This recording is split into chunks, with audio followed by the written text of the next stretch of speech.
नमस्कार बच्चों, स्वागत है आपको मेरे channel PIM Parvinder institute of mathematics. आज बच्चों हम डिटर्मिनेंट स्टार्ट करने जा रहे हैं जो मैट्रिसेस का ही पार्ट है। तो हम मेरा 5th वीडियो है डिटर्मिनेंट पे, तो स्टार्ट करते हैं डिटर्मिनेंट पे। बच्चों हम मैट्रिक्स पढ़ के आए हैं और मैट्रिक्स हमने अलग अलग टाइप की पढ़ी है, बेसिकली रेक्टेंगुलर और स्क्वायर, दो तरह की मैट्रिक्स जो थी। तो जो हमारी स्क्वायर मैट्रिक्स होती है, जैसे मैं 1 बाय 1 की स्क्वायर मैट्रिक्स लिखूँ तो सिंपल वो ऐसे होगी A11।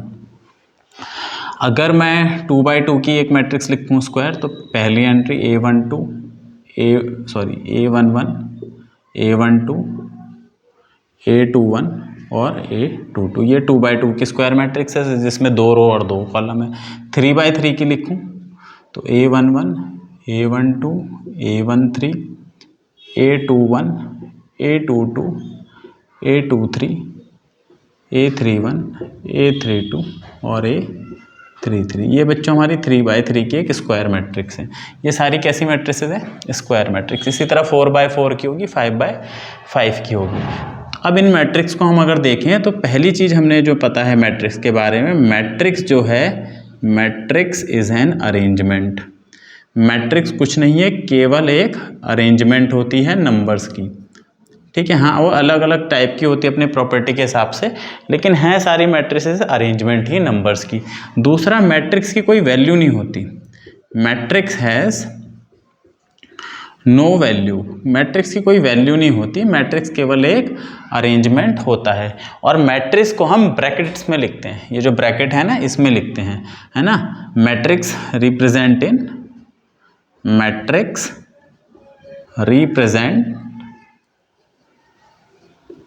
In brackets. वो ब्रैकेट्स कैसे हो सकते हैं? ब्रैकेट आपका ऐसे भी हो सकता है और ऐसे भी हो सकता है। जैसे मैंने यहाँ पे अगर मैं ऐसा भी कर दूँ A11, A12, A21, A22, तो भी कोई फ़र्क नहीं पड़ेगा। तो ये 3 चीज़ें हमें मैट्रिक्स के बारे में जो है पता है। अब मैट्रिक्स से रिलेटेड, किसी भी स्क्वायर मैट्रिक्स से रिलेटेड एक नंबर होता है हमारे पास, तो जिसको हम ऐसे रिप्रेजेंट करते हैं, ऐसे लाइन बना दी हमने और वर्टिकल इस तरीके की, और उसके अंदर इसे लिख दिया। इसी तरह इसको भी लिख सकते हैं A11, A12, A21, A22। ठीक है, इसी तरह तीसरे वाले को भी लिखा जा सकता है A11, A12, A13, A21, A22, A23, A31, A32 और A33। ये मैंने हर मैट्रिक्स के कॉरस्पॉन्ड एक नया रिप्रेजेंटेशन बनाया है। इसमें और इसमें पहला फ़र्क तो आप देख सकते हो लाइन का है ना, जो लाइन्स हैं ब्रैकेट्स का है। सिर्फ इतना ही फ़र्क नहीं है, और भी चीज़ें हैं। इन्हें हम बोलते हैं बच्चों डिटर्मिनेंट। अगर ये इस मैट्रिक्स का नाम मेरा A है तो मैं इसको लिखूँगा ऐसे, तो ये A का डिटर्मिनेंट है।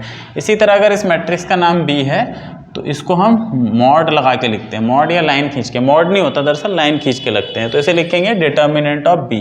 इस मैट्रिक्स का नाम C है तो इसे लिखेंगे डिटर्मिनेंट ऑफ C। तो पहला फ़र्क हमें ये पता चल गया डिटर्मिनेंट में कि मैट्रिक्स जो होती हैं वो ब्रैकेट्स में लिखे जाती हैं, और उन पे हम जिससे रिप्रेजेंट करते हैं उन पे कुछ नहीं लगा होता, उन पे कोई लाइन नहीं होती। जबकि डिटर्मिनेंट जो है वो 2 लाइन खींच के बीच में एंट्रीज लिखी जाती हैं और उस पर हमारे ये लगे होते हैं। तो डिटर्मिनेंट में ये फ़र्क है। अच्छा, इसको ऐसे भी लिख देते हैं कई बार DET और ब्रैकेट में A, तो ये दोनों का मतलब सेम है। इसी तरह DET और ब्रैकेट में B, इसका मतलब भी सेम है। इसी तरह DET और ब्रैकेट में C। तो पहला ये है। दूसरा, अभी तक हमने केवल रिप्रेजेंटेशन देखा है, अभी तक हमने मीनिंग नहीं जाना है डिटर्मिनेंट का बच्चों। दूसरा है, पहला तो हो गया रिप्रेजेंटेशन में फ़र्क पता चल गया। मैट्रिक्स का रिप्रेजेंटेशन ब्रैकेट से है, डिटर्मिनेंट का रिप्रेजेंटेशन ऐसे है। ये फ़र्क हो गया क्लियर। दूसरा जो है, मैट्रिक्स की कोई वैल्यू नहीं होती, मैट्रिक्स की कोई वैल्यू नहीं होती, जबकि डिटर्मिनेंट की वैल्यू होती है। Every determinant has a unique value. उसकी एक यूनिक वैल्यू होती है।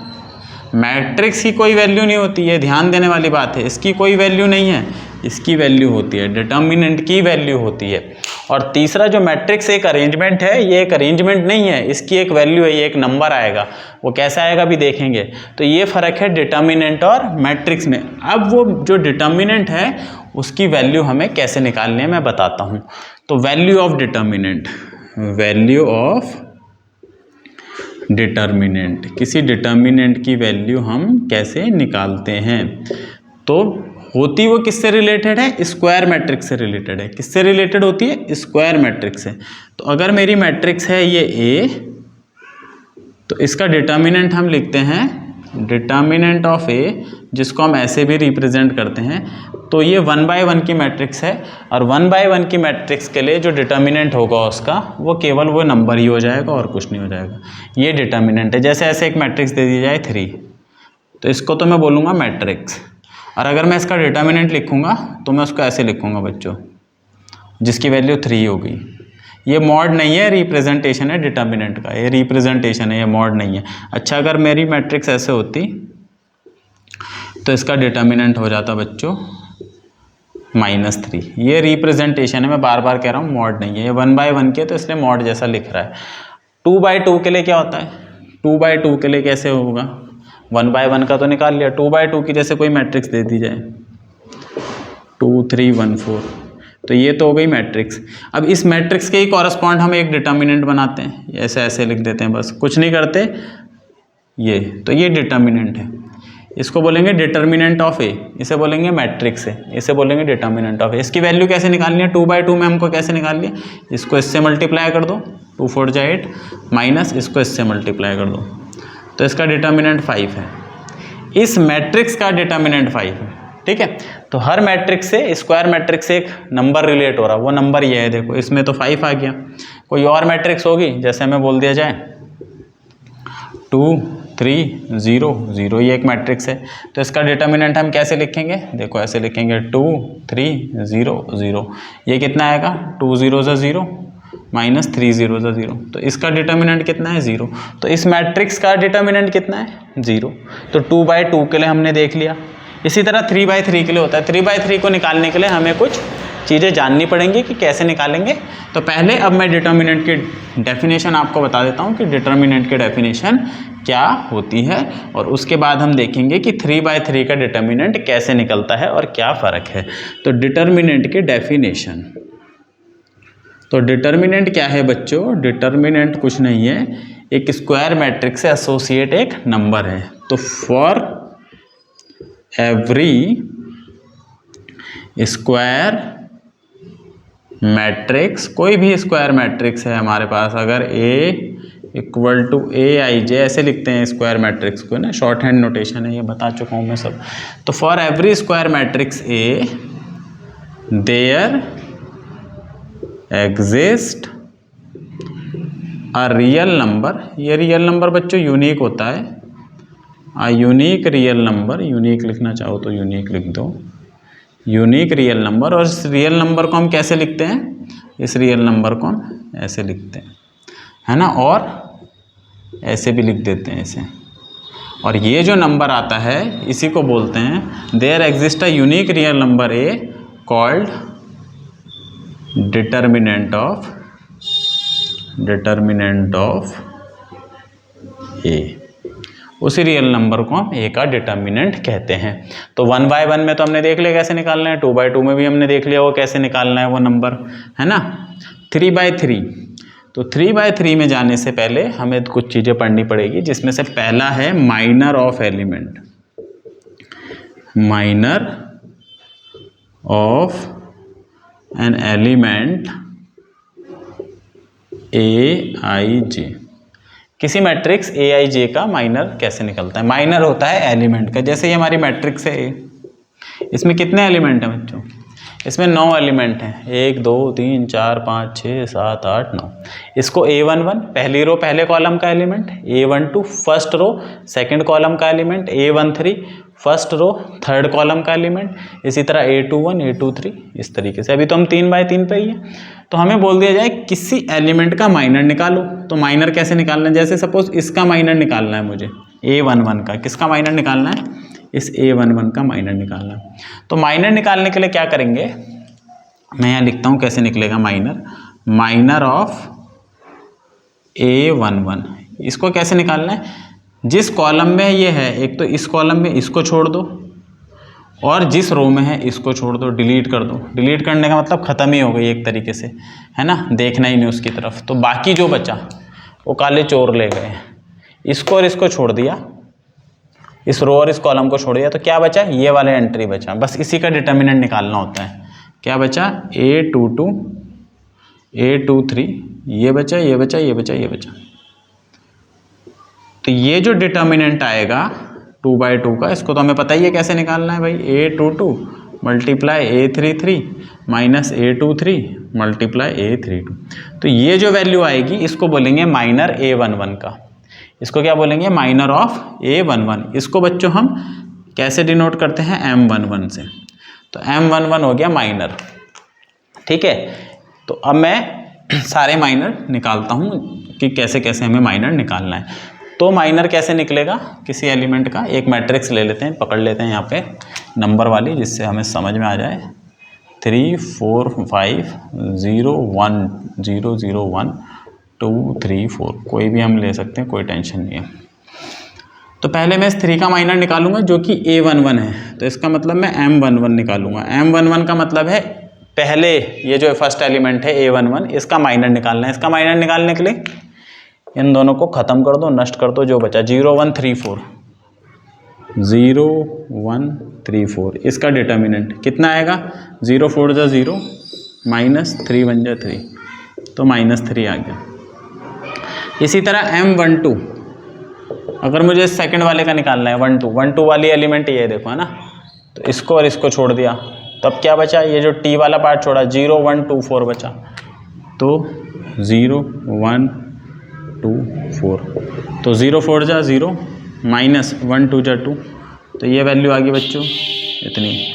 M13, अगर मुझे 13 बोला जाए तो 13 वाली एंट्री ये है, इसको और इसको छोड़ दिया, क्या बचा, 0 0 2 3, तो 0 0 2 3, तो ये हो जाएगा 0 3 जा 0 माइनस 0 2 जा 0, ये आ गया M13 आ गया। नेक्स्ट चलते हैं, अगर मुझे इसका बोला जाए ये M21 है, तो M21 कैसे निकलेगा, इसको और इसको छोड़ दिया, 4 5 3 4, तो 4 5 3 4, तो 4 4 जा 16 माइनस 5 3 जा 15, तो 1 आ गया।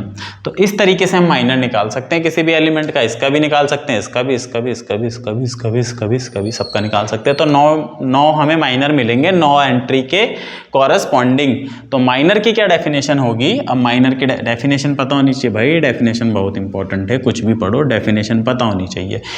तो माइनर किसी एलिमेंट का होता है, पहली चीज माइनर क्या होता है, किसी एलिमेंट का होता है, ध्यान रखने वाली चीज है। माइनर किसी एलिमेंट का होता है, एलिमेंट का होता है, ठीक है ना, ये माइनर से रिलेटेड है। चलो डिटर्मिनेंट का भी लिख लेते हैं। डिटर्मिनेंट किसी स्क्वायर मैट्रिक्स का होता है। किसका होता है, सारी मैट्रिक्स का नहीं, केवल स्क्वायर मैट्रिक्स का होता है। तो ये बातें आपको क्लियर होनी चाहिए। अब माइनर की डिटर्मिनेंट की डेफिनेशन तो मैंने लिखा दी थी। अब माइनर की डेफिनेशन क्या होगी, माइनर की डेफिनेशन होगी minor of an element Aij।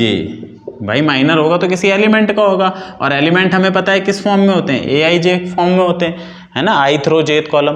तो किसी एलिमेंट Aij का माइनर क्या होता है, इज द डिटर्मिनेंट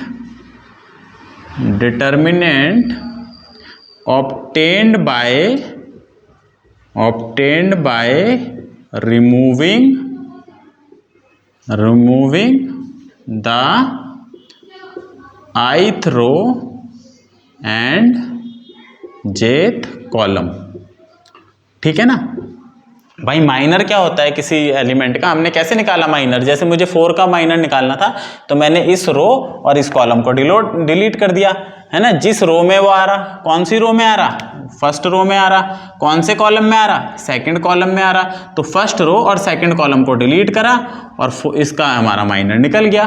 तो किसी भी एलिमेंट i, j का माइनर क्या होगा, वो डिटर्मिनेंट होगा जिसको हम कैसे निकालेंगे, ith रो हटा दो और jth कॉलम हटा दो, ith रो और jth कॉलम को हटा दो, बाकी जो डिटर्मिनेंट आएगा वही हमारा माइनर होगा। जैसे इस 1 का अगर हमें बोला जाए कि इस 1 का माइनर निकालो, तो ये 1 कौन सा एलिमेंट है, ये है सेकंड रो का थर्ड एलिमेंट, तो सेकंड रो को हटा दो, थर्ड कॉलम को हटा दो, तो ये जो एंट्री का डिटर्मिनेंट आएगा यही माइनर होगा। तो माइनर क्लियर हो गया हमें कि माइनर क्या होता है। माइनर के बाद एक चीज आती है कोफैक्टर। कोफैक्टर क्या आती है, cofactor of an element. Cofactor of an element aij, ये भी एलिमेंट का ही होता है और कोफैक्टर माइनर से ही रिलेटेड है। तो cofactor of an element aij is denoted by बच्चों cij से भी डिनोट करते हैं और कैपिटल aij से भी डिनोट करते हैं। तो बुक में तो कैपिटल aij से डिनोट करा हुआ है ज़्यादातर बुक मैंने जो देखी, तो इसलिए कंफ्यूजन ना हो तो हम aij लेके चलेंगे, ठीक है। तो डिनोट तो इसे aij से करते हैं। डिफाइंड एज, ये डिफाइंड कैसे होता है, डिफाइंड एज इसकी जो डेफिनेशन है aij कैसे निकालेंगे, इसका फॉर्मूला है बच्चों -1 की power i plus j into mij, ये इसका फॉर्मूला है। mij तो हमें पता है कैसे निकलता है, तो वो जो mij आएगा उसी को -1 की पावर i प्लस j से हम क्या कर देंगे, मल्टीप्लाई कर देंगे। जैसे मैं समझा देता हूँ फिर से,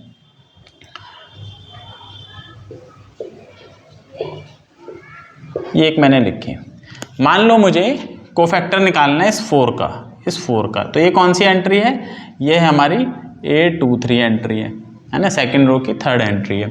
तो देखो पहले मैं इसका माइनर निकालूंगा M23 निकालता हूँ। तो कैसे निकालना है, इस रो को और इस कॉलम को और इस रो को डिलीट कर दो, तो जो बचेगा उसका डिटरमिनेंट 2 3 2 2, तो ये कितना हो जाएगा 2 2 जा 4 -6, तो कितनी आई इसकी वैल्यू -2i।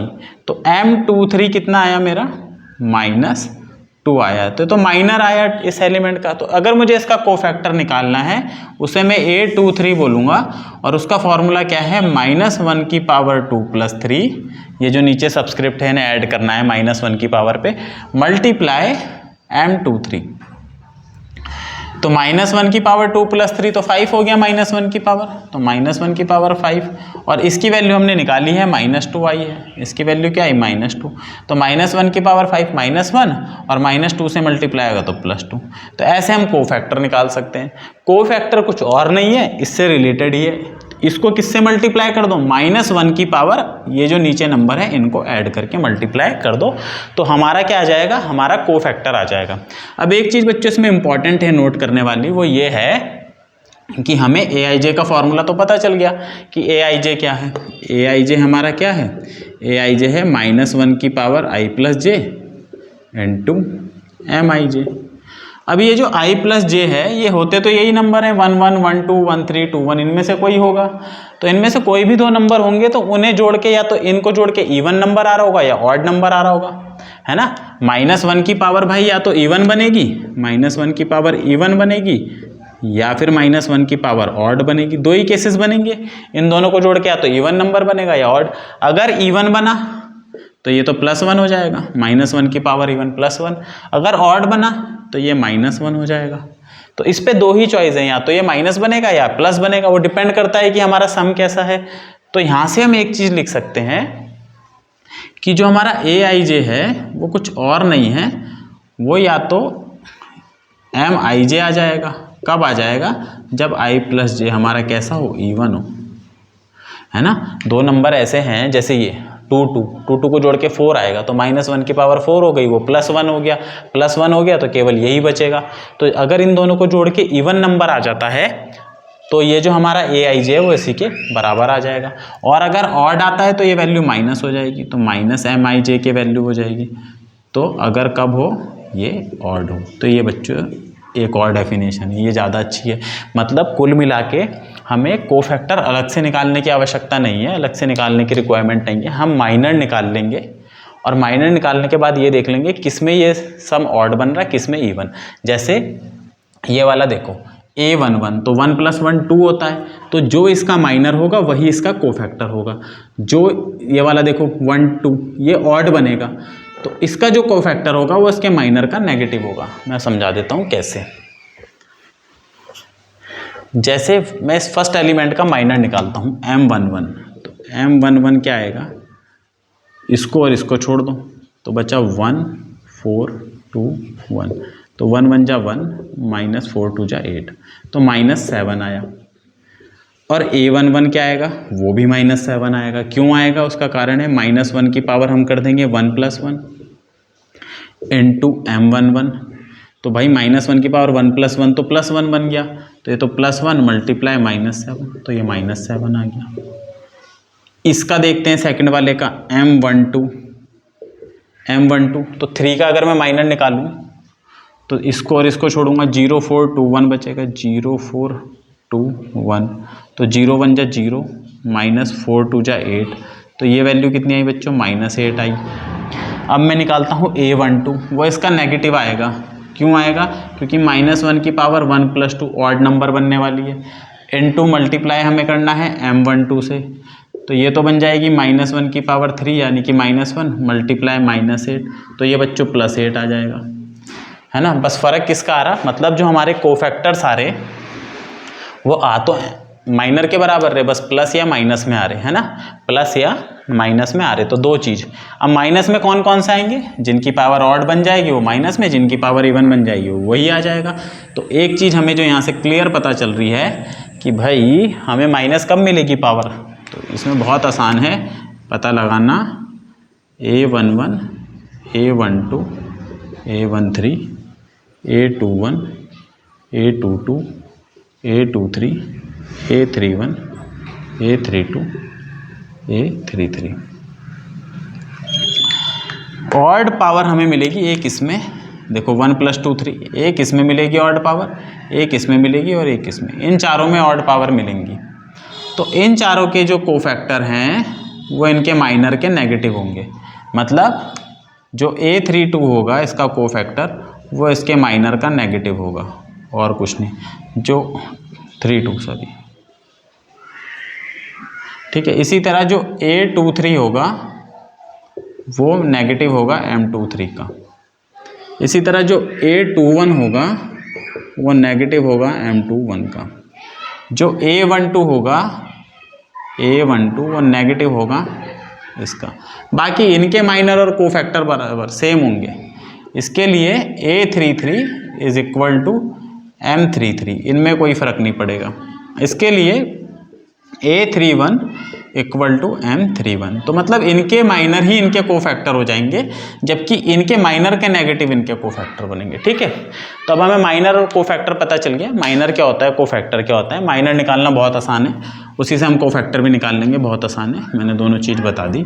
अब हम चलते हैं डिटर्मिनेंट ऑफ 3/3 मैट्रिक्स। तो ये हमारी कोई मैट्रिक्स है A, ठीक है, A मैट्रिक्स कोई भी होगी 3/3 की इस फॉर्म की होगी, तो उसके डिटर्मिनेंट को हम ऐसे लिखेंगे बच्चों, लाइन खींच के, ये उसका डिटर्मिनेंट हो गया।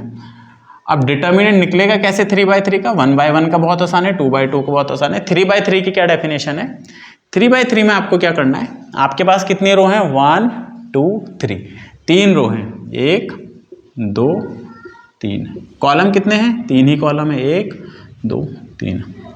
आप कोई भी एक रो पकड़ लो, जो भी मन करे, R1 R2 R3, या कोई भी कॉलम पकड़ लो, C1 C2 C3। तो मैं R1 पकड़ लेता हूं पहले, तो डिटर्मिनेंट कैसे निकलेगा इसका, अलोंग R1 लिखता हूं मैं, हम R1 के अलोंग निकाल रहे हैं, अलोंग R1 विद कोफैक्टर की हेल्प से निकाल रहे हैं। किसकी हेल्प से निकाल रहे हैं, कोफैक्टर की, माइनर की हेल्प से भी निकाल सकते हैं, कोफैक्टर की हेल्प से। तो अभी मैं कोफैक्टर की बात कर रहा हूं और R1 लेके चल रहा हूं, तो कैसे निकलेगा, डेफिनेशन, ये फॉर्मूला क्या है, R1 पहला एलिमेंट पकड़ो इसका, इनटू इसका कोफैक्टर, प्लस दूसरा एलिमेंट पकड़ो इसका, इनटू इसका कोफैक्टर, यानी कि जिसे हम A12 बोलते हैं, प्लस तीसरा एलिमेंट पकड़ो इसका इनटू इसका कोफैक्टर।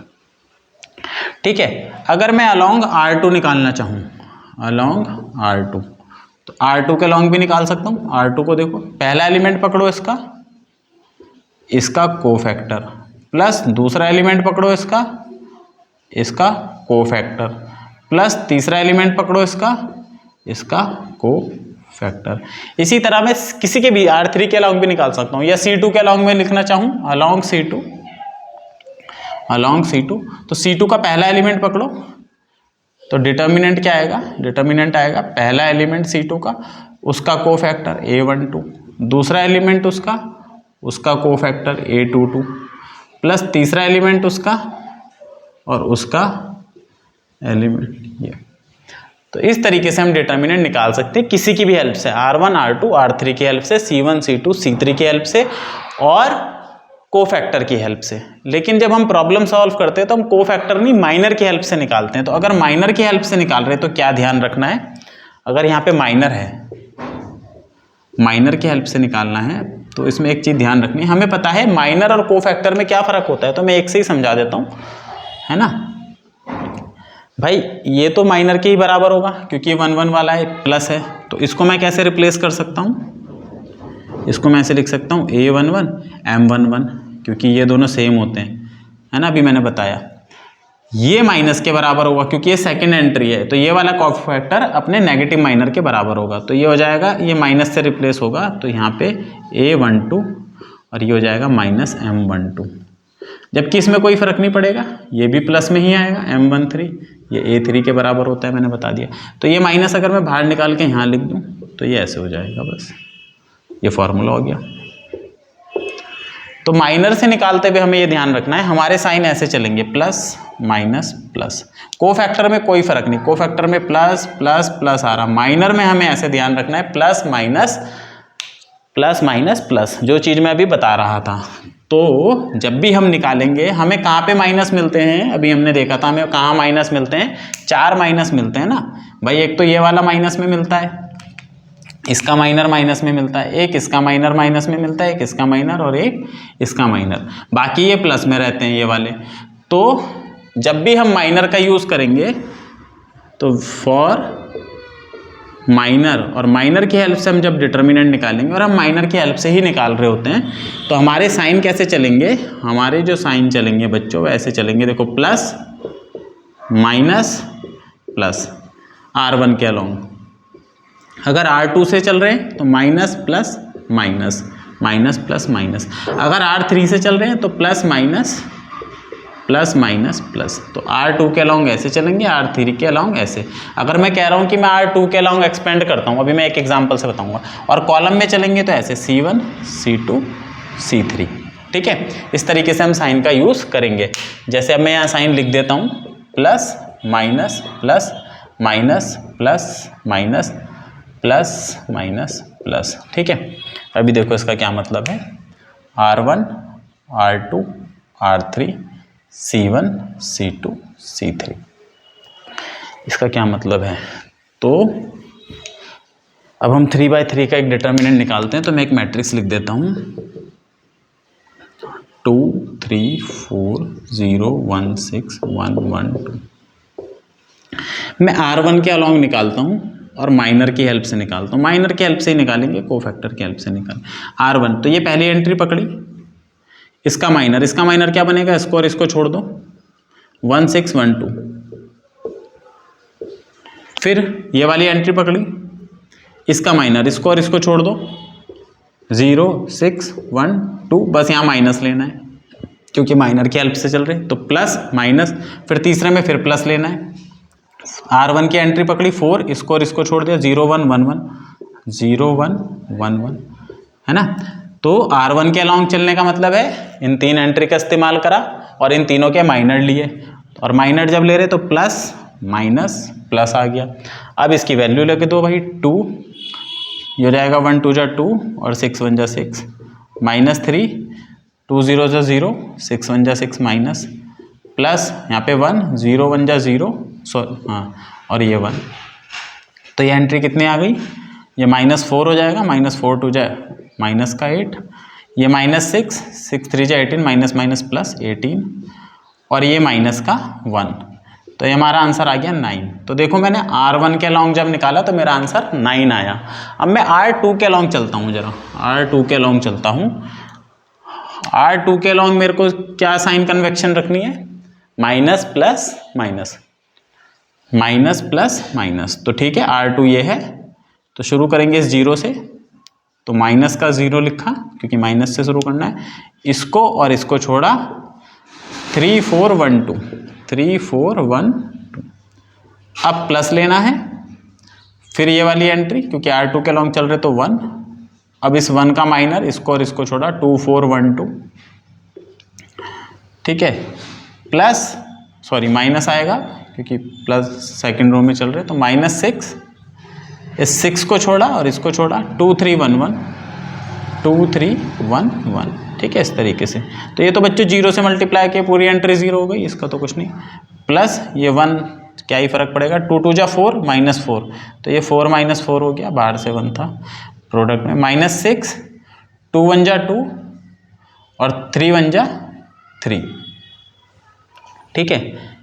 इसमें कहीं कुछ गलती हुई है क्या, R2 वाले में 0 1 और 6, तो 0 को जब छोड़ा तो ये तो 0 ही बनेगा, 1 को जब छोड़ा इसको और इसको, 2 4 1 2, 2 4 1 2, और जब हमने 6 को छोड़ा 6 वाले को तो 2 3 1 1, 2 3 1 1, तो 2 -3, ये भी ठीक है। तो ये तो +6 आ रहा है, इसका मतलब इसमें कुछ गलती हुई है, मेरे को एक बार चेक करना पड़ेगा क्योंकि ये दोनों इक्वल आएंगे। तो ये आंसर, चलो R2 के अलॉन्ग मेरा 6 आ गया, मैं जरा R1 के अलॉन्ग एक बार फिर चेक कर लेता हूँ, गलती होने की संभावना है, ह्यूमन माइंड, ह्यूमन एरर। देख लेते हैं R1 के अलॉन्ग,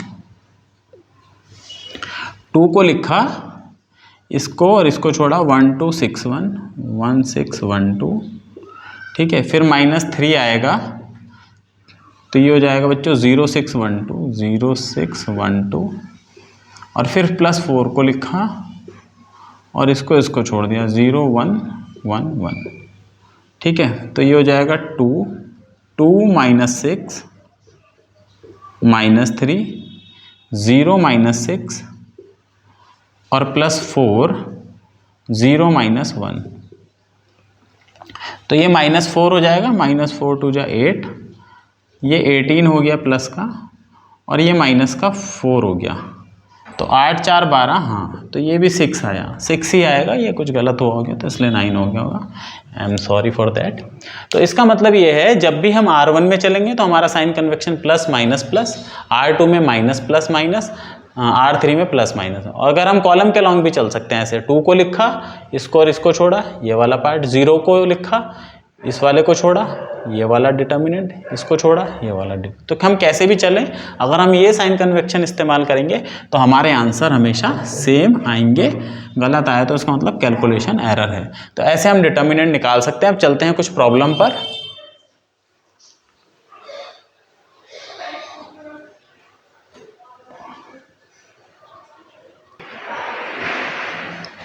बच्चों मैंने कुछ प्रॉब्लम लिखी हैं, इम्पोर्टेंट प्रॉब्लम है, लास्ट ईयर में कई बार पूछी गई हैं, 1 1 2 2 नंबर में, तो इन्हें देख लेते हैं।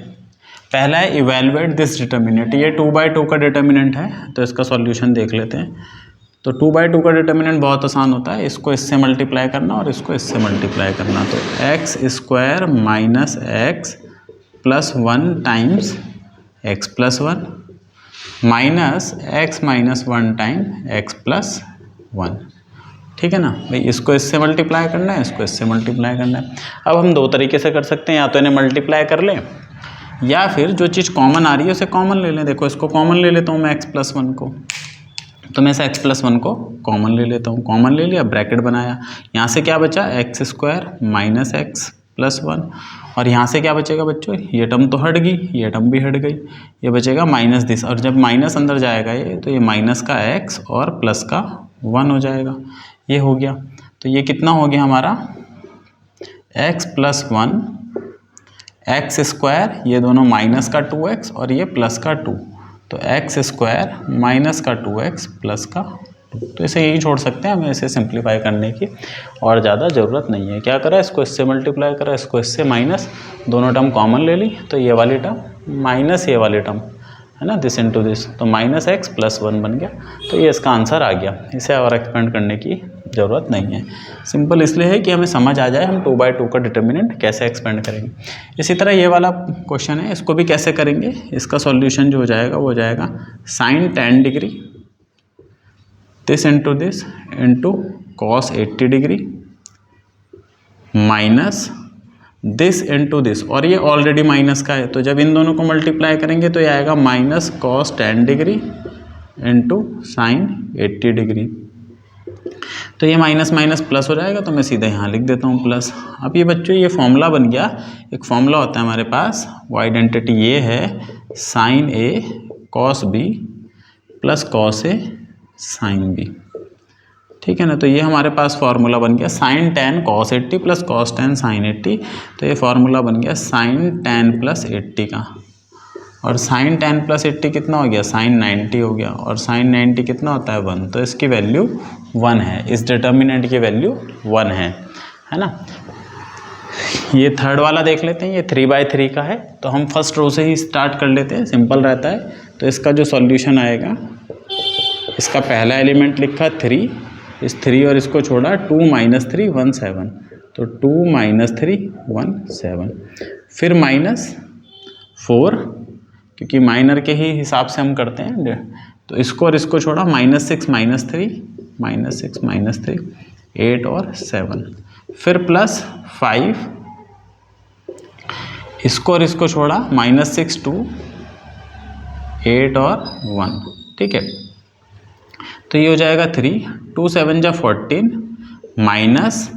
माइनस का 3 3 1 जा 3 और खुद माइनस का, तो खुद माइनस का आएगा, तो चलो ऐसे लिख देते हैं, ऐसे आएगा -4 6 7 जा 42 माइनस का, -8 3 जा 24 माइनस का, ठीक है, +5 -6 1 जा 6 और -2 8 जा 16, तो ये कितना हो जाएगा 3 14 + 3, ये देखो ये प्लस हो जाएगा, तो ये 17 हो गया, माइनस का 4, ये माइनस का 42 प्लस का 24 और ये +5 और ये माइनस का 22, तो ये हो जाएगा 17 3 जा 51, ठीक है।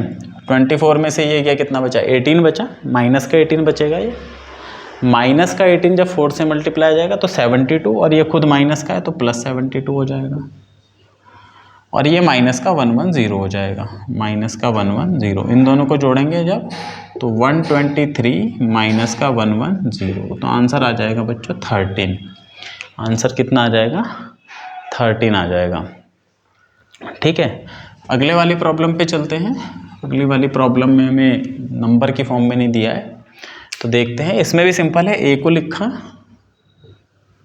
लिखा कौन सा डिटर्मिनेंट, इसको और इसको छोड़ दा BCFF, तो BFFC माइनस इस H को लिखा, इसको और इसको छोड़ा HFGC और प्लस G को लिखा, इसको और इसको छोड़ा HBGF, ठीक है।